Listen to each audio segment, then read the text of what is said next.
当地时间3月30日，美国海军的一架飞机又掉进了海里，但这次不是坠入南海的 F-35C 战机，而是美国海军的 V-22鱼鹰式轻转旋翼机，坠落地点位于弗吉尼亚州附近海域。此次事故也造成了1人失踪。目前，美国海岸警卫队已经出动，在坠落海域进行搜救。救援团队抵达已是当天下午19时30分左右，当时天色渐黑，对搜救和打捞带来了难度。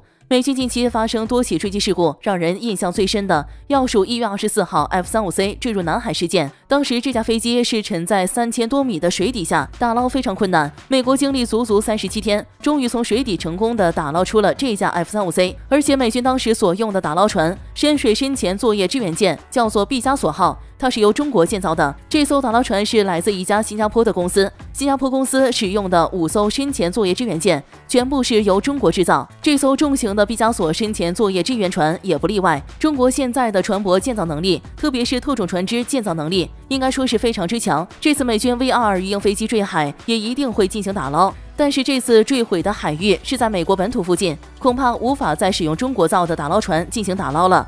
那么美国自己的打捞技术怎样？美国发生过多起战机坠海事件，美军的打捞能力也是很强的。以打捞 F-35C 为例，在打捞 F-35C 的过程中，美国动用了专业的深潜救援的作业团队，使用了叫做 CURV-21型深潜器。